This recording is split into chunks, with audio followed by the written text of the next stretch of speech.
Welcome everyone to our Data Law Institute and Global Strategy Lab seminar today. I'm Professor Mary Viktorovich, Interim Director of the Data Law Institute. And before we get started, I'd like to give a land acknowledgement. And as this is a hybrid event and some of us are on different territories, please give thanks and time and space to create gratitude and respect for the land you're currently living and working on. Today, we're here on the York University campus in Toronto that's situated on the traditional territorial area known as Tkaronto, and we acknowledge its current treaty holders, the Mississaugas of the Credit First Nation. We also acknowledge this as the traditional territory of many Indigenous nations, including the Anishinaabe Nation, the Haudenosaunee Confederacy, the Huron-Wendat, and the Métis. This territory is subject of the Dish with One Spoon Belt Covenant, an agreement to peaceably share and care for the Great Lakes region. And this acknowledgement is really just the first step in recognizing the importance of connecting with our Indigenous communities. So today, we're very happy to welcome Julia Rogers, who is a PhD candidate in political science at Dalhousie University. Her dissertation research considers deliberative methods of health policy creation through a case study analysis of provincial government structures. She utilized theories of representation and power.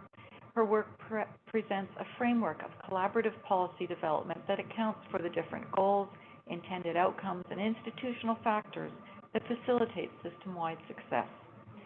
She has a master's in interdisciplinary studies from St. Mary's University, where her MA thesis developed a critical history of public engagement mechanisms in Nova Scotia through the lens of neoliberal governance models. Her professional background spans across disciplines with experience in a diverse range of roles and sectors. From research coordination to mixed method data analysis, she's been involved in large-scale projects in fields such as law management, health science, nursing, and community health and epidemiology. She acted as lead author on a report for the Halifax municipality deemed to be the most ambitious blueprint in Canada to reinvest in community services. And beyond her professional and research background, Julia was elected to the board of directors for the Canadian Political Science Association until this year. So thank you so much, Julia, and over to you. Hi, good afternoon, everyone, and thank you so much for having me. And I know that we began with a land acknowledgement, but I usually like to give my own, especially because I am in Montreal, and I know most of you are located in Ontario right now. So as I said, I'm in Montreal and currently located on the land of the Haudenosaunee and Anishinaabe nations. And I think for me, it's easy to be disconnected for what this means when we hear these statements constantly and almost the robotic requirement of it all. But I think they need to be grounded in reality. So for me, that's the lasting impact of colonialism that it has on our institutions, particularly access to healthcare. Or I think of even just every morning turning on my heat and lights, and a process made only possible through dozens of land claim agreements between Hydro-Quebec and the province's Indigenous nations. So for me, to be a treaty people means to consider and acknowledge how these relationships impact our daily lives. And really, we need to consider how all abstract ideas like public policy itself affect our daily lives. So this research that I'm presenting today is actually a smaller piece of my doctoral dissertation. I'm currently a PhD student or candidate at Dalhousie University in Halifax, Nova Scotia in the Department of Political Science. But my full-time role is with the Global Strategy Lab as a research associate with our Public Health Institutions research stream. So I am a little bit all over the place in terms of my roles, but I think that this presentation kind of brings together beautifully the research we do at the lab and then the political science of public health itself. So just to kind of get a gauge of knowledge in the room, I'd like to start with a poll just to see how knowledgeable the audience is about public engagement as a mechanism within research. So I'll give you, 20, 30 seconds just to throw in your answers. And in theory, that is going to help me kind of shape this presentation for our audience.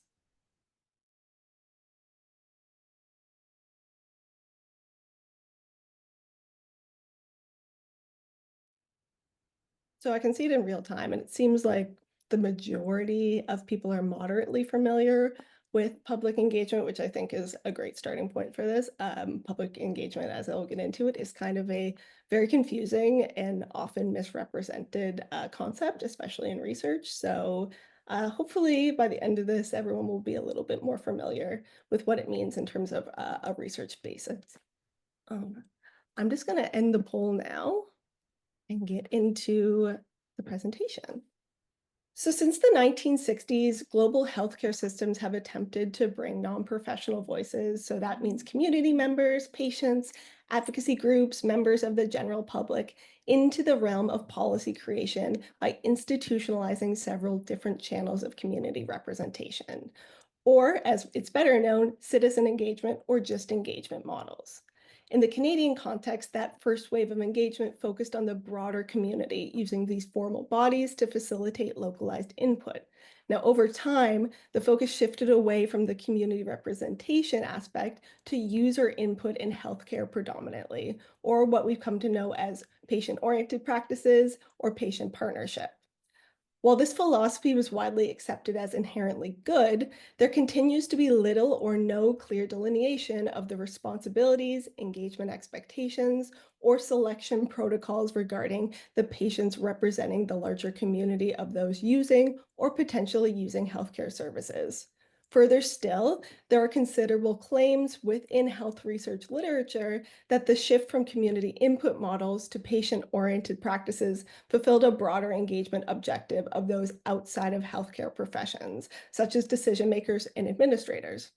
Beyond aspirational statements, though, representation through both community input and patient-oriented engagement models is theoretically an inconsistent practice on several fronts, and its very presence may in fact be a distraction from deeper systemic issues. Without a clear understanding of purpose, it's difficult to argue the effectiveness of engagement at all. So, across disciplines and organizations, there is a never ending interest in evaluating the return on engagement to justify these practices. Research reflects this focus with over 27 tools and 100 metrics for evaluating engagement in healthcare decision making alone. However, most, if not all, focus on how existing participants feel about their impact rather the purpose of the role itself.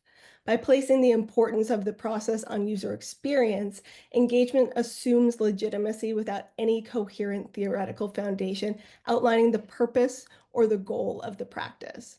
It appears that research skipped to the conclusion without asking the fundamental question: why do we bother to think about engagement at all? So we underestimate and underutilize engagement by focusing solely on this outcome of the process. Engagement has stood the test of time because it is adaptable as a policy tool. When understood through conceptualizations of policy legitimacy, engagement is much more nuanced than it's portrayed in research. From a public administration or political science perspective, there are three types of policy legitimacy, or what makes a policy accepted by the broader general population. One is input or derived from democratic processes like elections or participation. The other is output, based on policy outcomes and their perceived effectiveness or positive impact on a community. And throughput, the process of policymaking, including transparency, accountability, and inclusivity. Unlike most other policy tools, engagement has the power to provide all three types of legitimacy, but this seems to be a taken for granted assumption within research.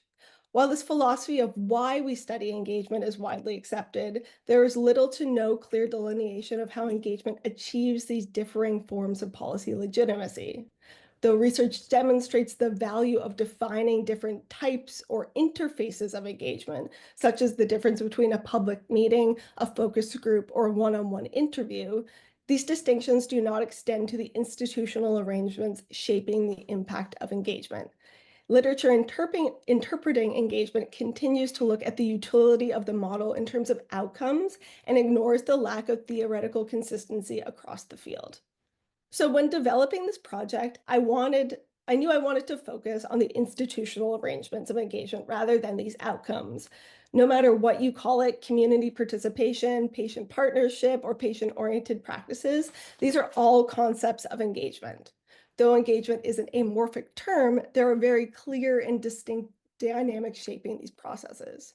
Yet research defines engagement as a sweeping catch-all that will solve policy legitimacy concerns by bridging the disconnect between governing processes and public opinion. Engagement has become the one-stop shop formula to pacify dissent, to combat contention and public concern. But in practice, engagement is both a zombie and a unicorn policy, something that continually pops up, offering but never providing a solution to purported deficits, while simultaneously a mythical beast, prevalent, much discussed, but never discovered in its ideal form in any healthcare system or governing institution. But engagement does not exist in health policy nirvana. The decision-making landscape is intricate, unique, and shaped by internal dynamics and interactions. Politics is always first in policy creation, regardless of the emphasis on evidence-based decision-making. When it comes to collaborative governance practices, like engagement, we tend to forget this fact, as engagement exists as more than an ideal, defining a purpose of the institutional grounds that process back in reality. So we've skipped the importance of prescribing the type of problem an institution is attempting to resolve through engagement and moved directly onto evaluating the success of the process. Though research suggests that simply doing engagement is a net positive, saying that if data is collected, then information will be applied in some kind of way. Yet if an often cited critique of decision-making is that it's slow and insufficient, why would we expect engagement to operate in any different way? Further still, the flaw of engagement is not the lack of participation opportunities. More than ever, engagement is embedded as an official ideology in healthcare decision-making at all levels in every aspect of policy. There exists a mountain of engagement data that is worsening information overload. Too much data impedes researchers and decision makers from analyzing relevant information to identify patterns that could be used to improve patient outcomes and healthcare across the system. What is missing is a typology of engagement, or a definition that provides conceptual clarity on how and why non-professional engagement in healthcare is manifested. Existing literature frames engagement as this broad concept that lacks both contextual characteristics and theoretical coherence. To successfully apply engagement as a policy tool that achieves specific health policy outcomes, decision makers must recognize this context-specific nature of these practices, clarify what the objective of that practice is, and codify those variables accordingly. To do so, I applied a comparative typology analysis to this research, which involves contrasting different conceptual models of engagement to identify the similarities and differences in the intended core functions of the process. As a form of applied political theory, this type of analysis interrogates the practice of engagement to account for those unique variables, including the diversity of stakeholders, power dynamics, and normative frames. These all underpin this typology. Since the intent or goal of the practice since the engagement is a wide and amorphous concept, there are multiple narratives or the overall goal or intent of the practice that define that exact typology. Producing these narratives requires investigating how different disciplines, institutions, and processes conceptualize engagement. The overall outcome is a robust framework that goes beyond those forward-facing solutions by applying inductive reasoning to incorporate and expand the scope of existing research on engagement. So, if decision makers view engagement as a commodity or a tool they can put in their policy tool belt, then they must determine where it holds the most value. So these choices shape the design of each of the three narratives of engagement developed in this research. Ranging from the most ideal model to the most politically informed, the narratives of engagement aim to distill the variables of a decision maker or researcher might weigh when determining value into three manageable options. In this research, ideal refers to a state in which power hierarchies are completely erased or an aspirational state that is not necessarily achievable in reality, while the more politically informed model, on the other hand, recognizes that both individuals and organizations can engage in behavior with the primary objective of achieving or maintaining power. This does not mean that the narrative is inherently nefarious per se. It simply recognizes that engagement can be used as a deliberate tactic used for ends other than inclusion. For example, to deflect the blame or reputational damage of a political party or a politician. So, to ensure clarity and efficiency, each narrative is deconstructed using the same formula. Similarly, framing this project as a typology with several distinct, though interconnected narratives allows for the tangible application of political theory, something that is very scary to people outside of politics. So each narrative follows that same model when developing a unique theoretical background, pairing a theory of power with a theory of representation. Centering the theoretical background of each narrative around these two distinct political theories addresses the inherent duality of engagement as a concept, one that is equally concerned with institutional arrangements as well as the actors participating in them. These consistencies across narratives allow decision makers to easily identify the overall goal at the outset of engagement, rather than piecing together value after the process is complete. Though the intent of this research design was to encourage knowledge translation, I am mindful that any form of academic writing creates potential barriers to access. So a secondary aim of this process was to provide decision makers or researchers outside of political science with a resource to achieve specific policy goals or research goals and avoid potential implementation barriers when seeking the inclusion of non-professional individuals in healthcare practices and protocols. Successful knowledge translation is more than simply pushing information outwards. It is If knowledge is to be more effectively spread to end users, then it must be identified and communicated beyond these traditional means. Governing executives, especially those in positions of power, are time poor. Reading is restricted to opportune moments, such as travel, leading to cramming or skimming materials. And I know quite a few academics that operate on that same mindset. Today, I'm presenting to you the at-a-glance version of this research, which summarizes the key findings through quick bullet points and tables. While these at-a-glance graphics require omitting significant detail in terms of research design, they still provide the reader with the basics. As you can see, this graphic illustrates the narratives of engagement developed in this research that define the institutional arrangements. The first is systems management, where participants and decision makers are equal. As there is no hierarchy between stakeholders, the focus of the first narrative is on optimizing the performance of the healthcare system as a whole. The second narrative is public representation, which clearly defines the role of engagement within the policymaking process, acknowledging participants as formal actors within decision-making process and affirming their impact builds public trust and increases overall recruitment and engagement practices. And the final narrative is neutralizing change, which views engagement as a process outside of the institution intended to pacify public opinion rather than include it in decision making. The focus here on this narrative centers on keeping existing actors in the process satisfied exclusively. So while each narrative is enabled by distinct facilitators or theoretical frameworks that aid in producing goal success, they are all still forms of engagement and hold commonalities.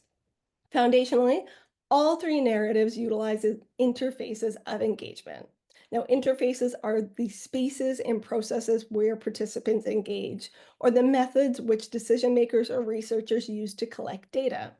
While specific engagement processes vary from project to project, there's no standard for like a town hall, there's no standard for an interview format. Most of these interfaces can fit within three overhead categories that I have defined. So the first category is structural institutional participation, which is a process where interfaces involve active cooperation among stakeholders, diverse stakeholders in a formal setting. In other words, it opens traditionally closed decision-making arenas to participants and perspectives beyond the normal institutional actors. For example, that would be governance board, ad hoc committees, or citizen juries. Now, these primarily in healthcare exist within the hospital or governance setting as they are set up as formal practices. The second type of interface is the structured research-based engagement, which involves participants joining a research project or team in some capacity, or what most of us would be concerned with. These teams or projects are typically funded by governments, but operate outside of governance structures. They're universities, they're think tanks, they're independent researchers. So in research, including non-academic participants on research teams has become the standard practice. And this is evident through requirements of federal and provincial funding agencies like CIHR. For example, participants or engagement in this forum could look at like a non-academic as a research team member, or even just consultant on a project before or after that project is published. Now, the final type of interface or type of engagement is one-off individual input. So one-time individual responses or input are responses to narrow and specific questions and the most widespread type of interface. This approach generally focuses on the collection of direct opinions, suggestions, and concerns from participants about their experiences interacting with a public service. It also gauges the effectiveness of policies and overall satisfaction with government practices, institutions, or political parties. Now, this type of engagement can be conducted by various actors, including service providers, government representatives, academic researchers, and even private consultants. And again, this type of engagement looks like surveys, it looks like focus groups, or one-on-one interviews through different types of communication channels. So while all three narratives incorporate structured, institutional, research-based, and one-on-one individual engagement, the interfaces are operationalized in different distinct ways to produce these unique goals that I've defined earlier. The role of the participant within a specific interface or the rules of engagement is facilitated by theoretical framework of the narrative. For example, while the systems management and the neutralizing change narratives both utilize hospital-based advisory boards as an interface, the environment that facilitates that interface is vastly different for these participants. In a systems management narrative, that interface is welcoming of collaboration and eager to embed participants in the role, while neutralizing change produces an interface that discourages those same principles. Though political theories underpin these facilitators, I think it's more useful to think of them as how interactions between individuals are shaped, rather than the traditional academic sense of theory that also makes political theory a little bit more approachable for those that, again, aren't familiar with it. As I've said this before, but when you say a word like, I base this on Foucault to an administrator or a bureaucrat, they immediately run away from you because no one wants to talk about that in terms of reality. So those critical of engagement often argue that the practice does not meet the laudable goals it is promised to achieve, and I'm included in those critiques.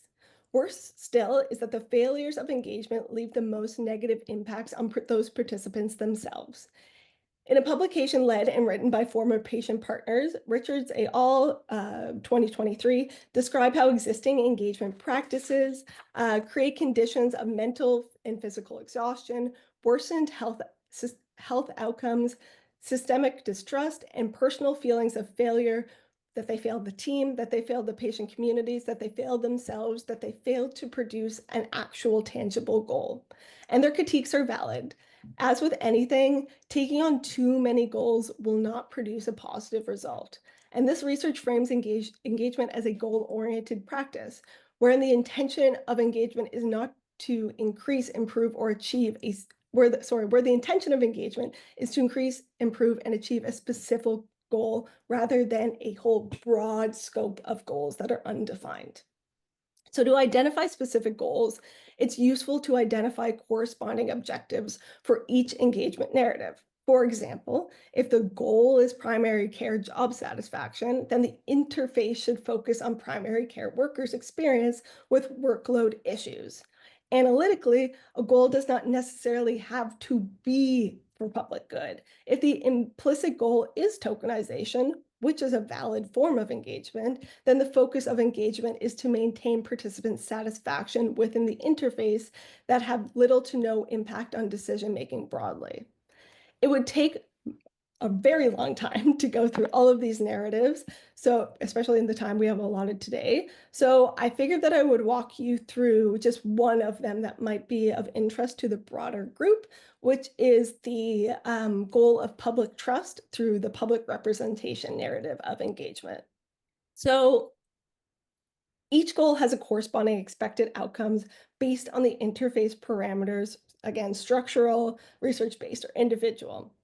As with any process, there will be challenges. So these potential outcome barriers, as with any process, there will be challenges. So potential impact barriers that could obstruct the achievement of the engagement goal correspond with these interfaces as well.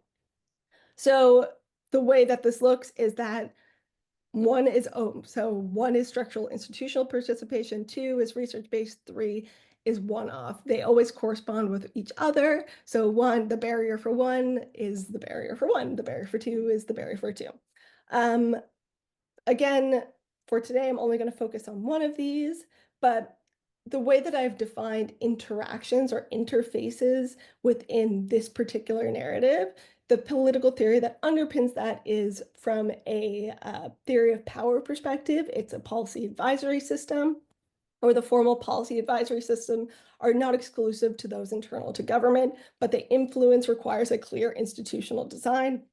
So this is much more focused on having very clear roles and understanding everyone's place within the system and how they interact together.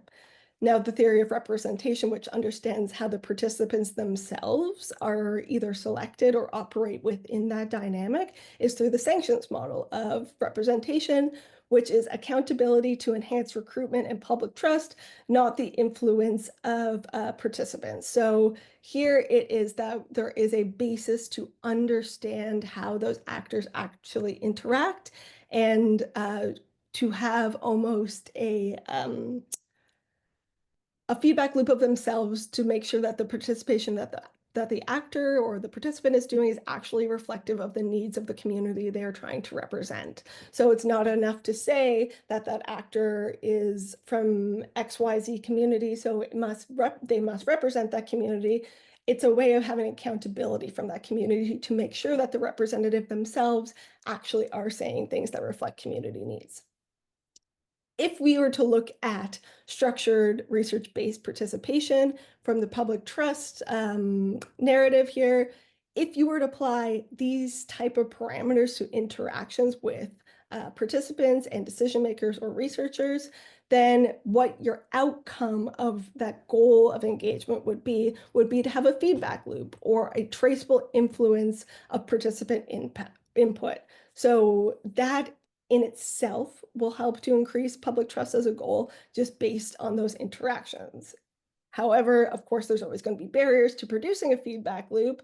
So the barrier identified is involvement in the engagement itself is overly complex and isn't intended to confuse when delivering results. I see this a lot, especially in research-based engagement, which is that as researchers, it tends to be maybe an unfortunate commonality that we place engagement in kind of the same lens that we place research ethics in, which is a hurdle to jump over rather than a tool to benefit us as researchers.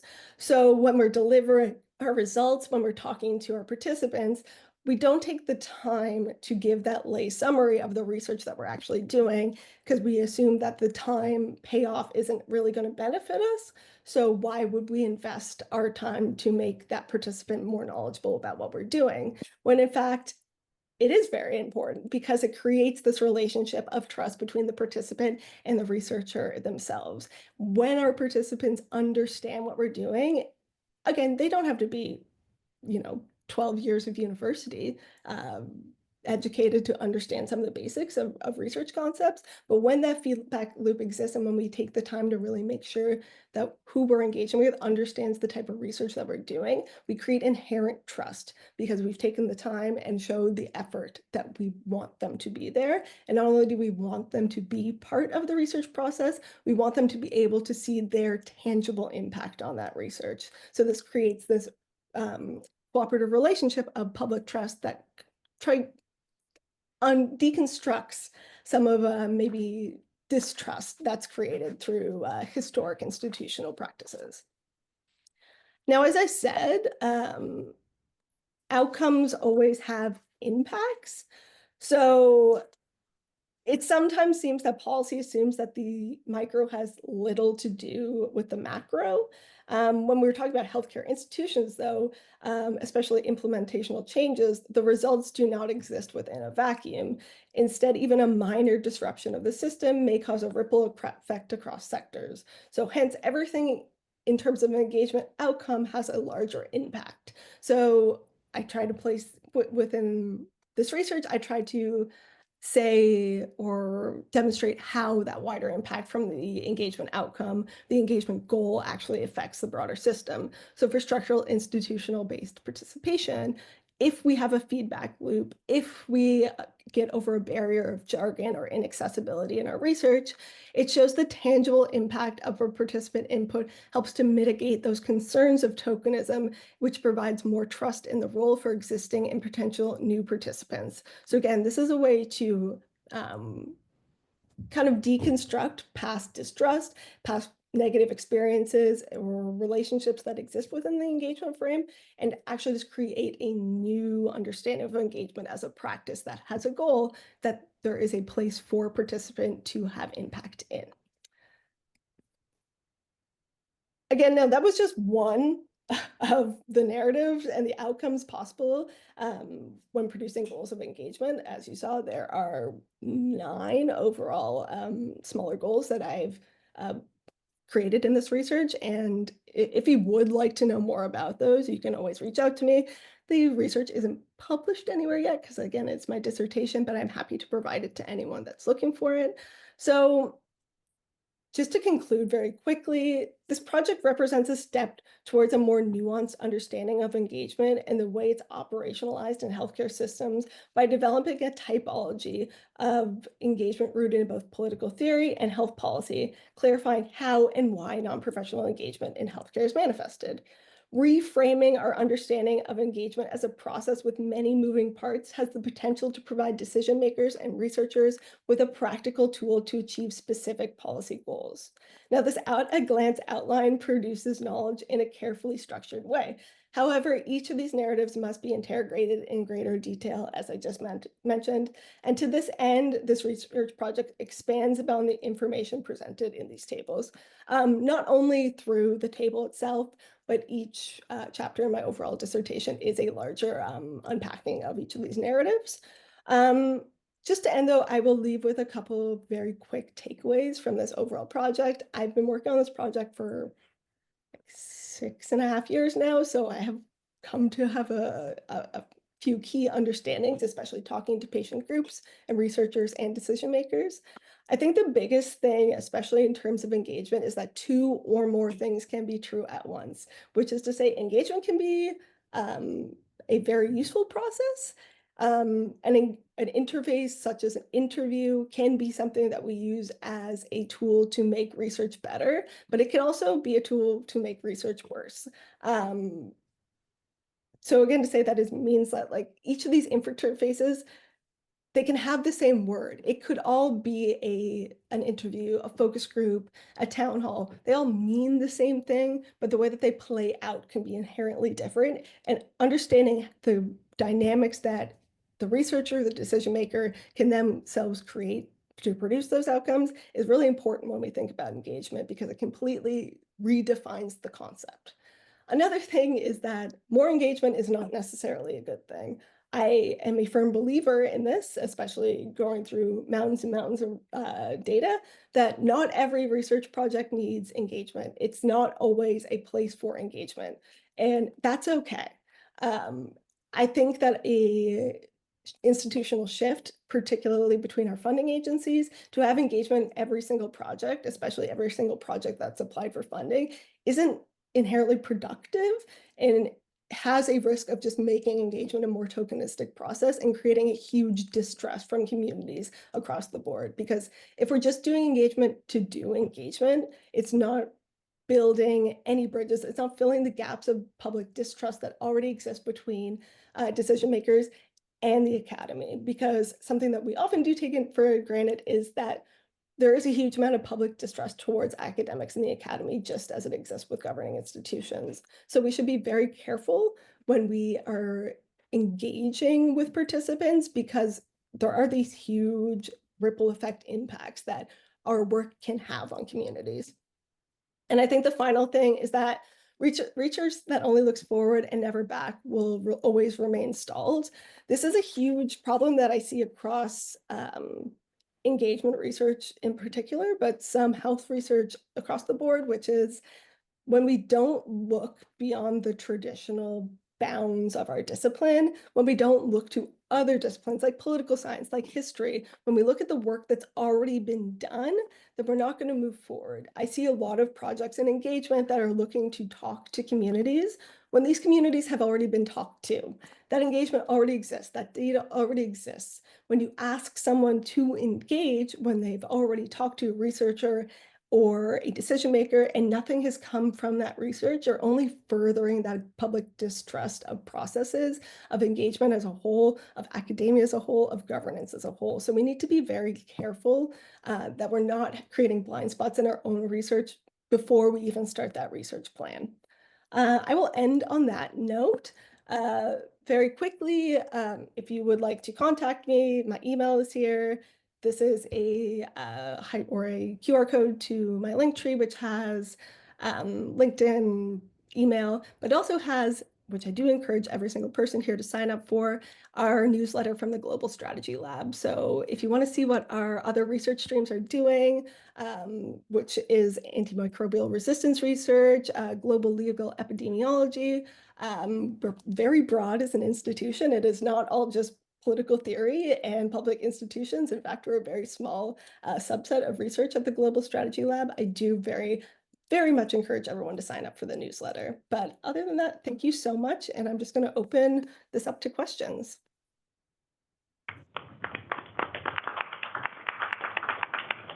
Hey, well, thank you so much, Julia, for that really fascinating talk, and the way you sort of pulled back the curtain on I think most of us think of governments as, engaging or in public engagement for sort of altruistic reasons, but in fact, there are many other kinds of reasons to do that too. So that was very interesting.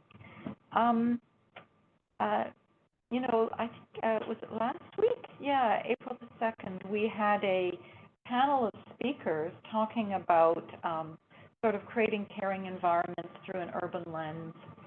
And, I asked this question about how to get different sectors of government to work together to address something like antimicrobial resistance, for example, because it involves, the health, the agricultural, the environmental sector. And one of our panel members said, well, you really need more public engagement. That's the way to address it.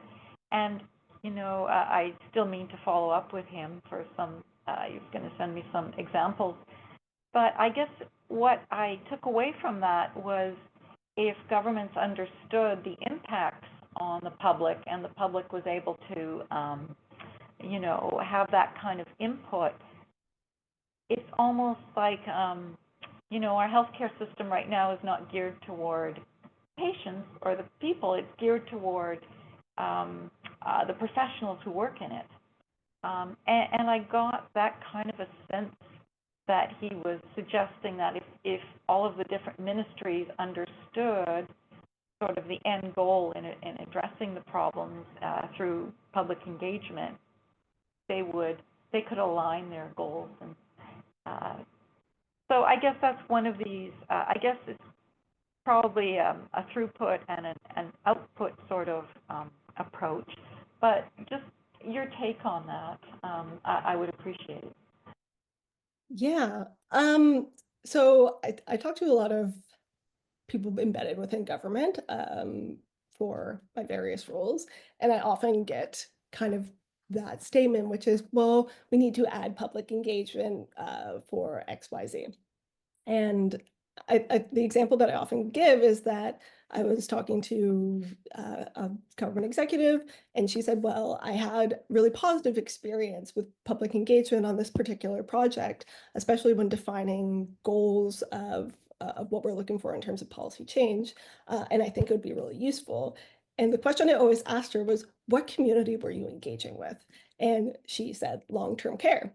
And I said, well, that's why you had a very positive experience with public engagement, because you were engaging with a demographic that is um, majority retired, that is majority educated, and has the time capacity and desire to be in these engagement processes. So because you're looking at a community like that, of course, you're having positive experiences in defining your policy goals through engagement. When you open up engagement to a broader community, I think a lot of people in research, I think a lot of us have had this experience. Recruiting participants can be very difficult when you want to look and work with very specific communities, especially marginalized communities, because as we experience as researchers, as healthcare providers experience, there's a burnout when you say the same thing over and over again, when you're asked by researchers, by government groups, by X, Y, and Z to engage over and over again, and you do not see any actual positive outcomes, any tangible outcomes from those processes, any real understanding of what you're trying to do there, there's a huge pushback that no one wants to engage anymore. So I think that, yeah, to just say we need to engage with the public, it kind of it misses the point of engagement, which is, I think, what I'm trying to do with this research is, if you have a goal, if you have an actual desire of why you're doing engagement, rather than just saying, I want to talk to the public to help understand what we should do, then you have a higher chance of actually A, engaging, and B, it creates a reason for people to engage, that they're not just stuck in the cycle of it being kind of goalless and no understanding of why they're there, and if there's no desire or reason why they're there, why would they come back? That makes sense, yeah. Any other questions? Catherine, go.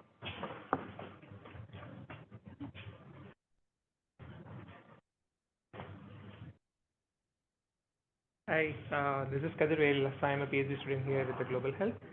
So very nice talk, and I just have two questions or maybe a kind of comment.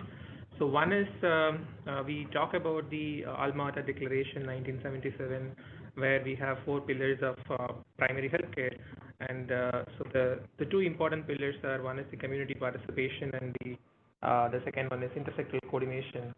So I think in a way you are linking the community participation with the public engagement. So if you are actually kind of making it as a difference, so maybe you can actually kind of put some light on it. And then second thing is you mentioned there are hundreds of tools of measuring the public engagement, but we have thousands of disease conditions and the kind of social determinants. So, and also we have at least more than 180 countries with the different cultures, different languages, and different issues, different systems, and different governance mechanisms. So, in this scenario, so whether we need to have this kind of variant or diverse tools, or we need to have a kind of a unifying kind of single tool.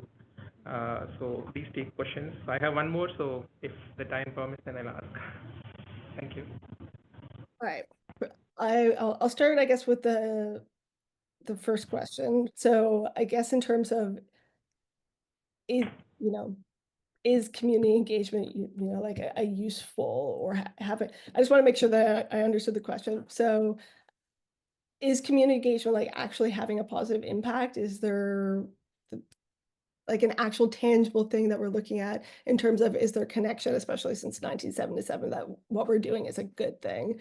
I guess the the thing that I always like to, I guess, inform people of is actually community engagement started as an economic policy, which I think that a lot of people are shocked and don't really, especially in the particular economic policies that we have right now in a post World War II census, which is if we're going to put money back into an economy and we're going to have, agriculture, we're going to have transit, where should we start? We need to talk to people that are there to actually have these models to start. So that's where community engagement itself from a policies perspective started. And then in that 1970 shift, it actually moved away from there and then into healthcare. I think in terms of achieving these goals, community engagement absolutely has, like, it is a positive thing. I'm not saying that in any way, shape, or form. I think that community participation is absolutely needed. I just think that it has become something that it wasn't intended to be in the origins, which is now, because we've made it such a broad sweeping brush of community engagement is good because it can fix all of these things, but we don't need to define what any of those things are. It's actually becoming a process that's unuseful. So I think that we need to go back to that kind of foundational 1970s look in terms of what are we actually looking to achieve with this, and that's what I tried to set up with this. In terms of the mechanisms, so the mechanisms I presented are mostly from a Canadian lens. So like the hundreds, they primarily exist within like the Canadian context, especially because that's just the federalism in healthcare. As you mentioned, like every country kind of operates in different way. Absolutely, community engagement, patient partnership exists across the board, though, across countries and different governance practices. But because I'm using the Canadian context, that's just the mechanisms that I chose to include.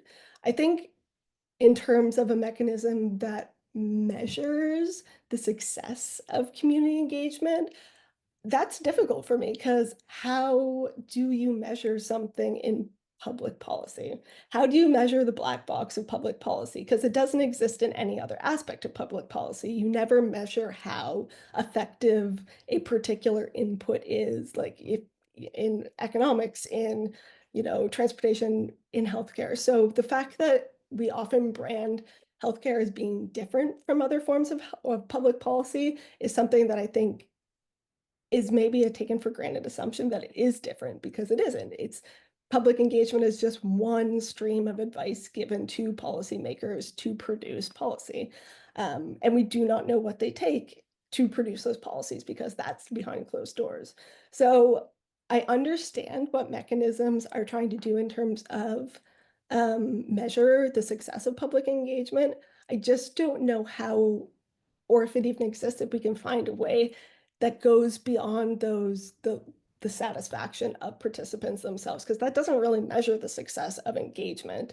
If we have these in research, again, as a starting point, if we have these feedback loops, that is a great way to begin, because if we can see how in our research participants are helping to help mold, shift our research priorities and actually impact the research we're doing, then we can have these mechanisms that exist in terms of like measuring engagement beyond just user experience. I hope that answers your questions. But, all right, perfect. Okay, I see online we have Rafui Hassan. Would like to go ahead? Thank you so much. Thank you for this nice presentation. Particularly, I am from Bangladesh, and I am an emergency medical officer. I work in a sub-district hospital, and I am the only doctor here. So particularly, I need to manage around 2 lakh people in my sub-district. So community engagement is a major concern here. And particularly, even though it's around 12 a.m., midnight here, I was working with a small team of young people. And here we are facing diarrhea outbreak, and I am trying to involve them in community awareness. But what I feel in my daily life or daily working life is that whenever we engage people for one purpose, they work sometimes when they feel that they need to do this, but engaging people for a sustainable active for sustainably. When we think that we will engage people in a sustainable way, that we can inspire them to continue their work and make them aware for a long time, we are failing in this place. And I don't know what you feel in the first world, particularly in the lower and middle income countries like Bangladesh. We also feel one challenge, that there are so many poor people and who cannot afford their daily livings at all. So when we try to inspire them to work voluntarily for any social work or for any community work, it's very tough for them to get engaged. Then how can we solve this type of problems? If you can guide me a little bit. Yeah, so for sure. I mean, inherently asking people to volunteer is a challenge, especially because we're expecting free labor of individuals that aren't necessarily feeling seen or benefited from the institutions that they're volunteering from.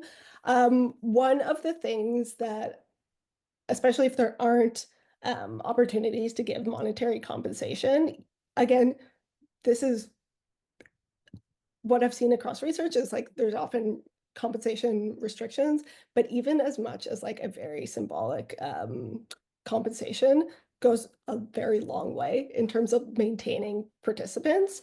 So, you know, that could be as much as like a small gift card or, you know, something like that. But if that isn't an option, I think that a failure that we often get stuck in, especially, you know, when we're looking to engage with people that have like very varying socioeconomic kind of outcomes, is that we don't work within their schedules and acknowledge that we're asking them to come to us and work within our parameters, and we're not really acknowledging who they are or what their lives may look like. Like we're asking people to come in the daytime during the workday to do an engagement process, which is, what if they have a job? How do we have childcare? Like how do we get over these things? So a good way to begin is just what are the needs of the community you're looking for in terms of just the flexibility to engage? Would doing it at nighttime be beneficial to them? Would it, you know,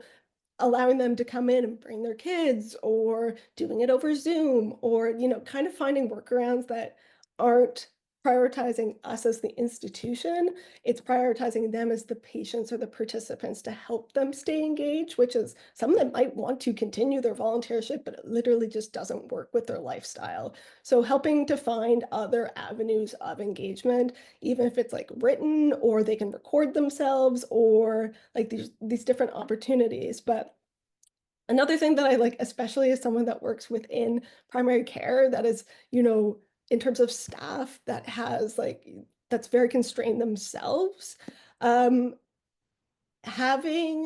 giving some of that, not decision-making power, but giving power back to the participants is also a form of compensation, which is if you're bringing them to the table and the majority of the table is healthcare professionals and not patients, not outside volunteers themselves, then the power dynamic is already offset. If the majority is participants, then the power dynamic changes, and the benefit is that, oh, I'm the majority voice in this room, so I actually feel like I am making a change here because I'm not feeling like I'm being constrained within a group of professionals that I don't understand the jargon and I'm not part of their community. So it's kind of like a twofold solution. I hope that just a little bit. Whenever we also face a challenge, whenever we engage some people, that other people feel that they are being deprived. And sometimes we face such problem that whenever we are engaging a group of people and other group of people are think that they are not engaged in the activities and they are not participating, even they are denying to take the service. One more thing, have you any plan to work in the in Bangladesh or something like this? I also want to know about this also. I don't have any plans at the moment because this is for my PhD, so my research funding is gone. So if I had more research funding, I would obviously love to do this somewhere else and outside the Canadian context. But right now, it is kind of struggled to be in the Canadian context. But in terms of participants, so this is something that comes up a lot, which is participants saying, well, that person doesn't represent me, so why are they speaking for me? That's a huge problem. This is kind of where I was talking about in terms of barriers and inclusion and like the sanctions model of public trust, which is if those people feel that they're not being represented by the participant themselves, then there needs to be an accountability for the participant. So it can't be enough for that participant to just say whatever they feel and it be very, very personal.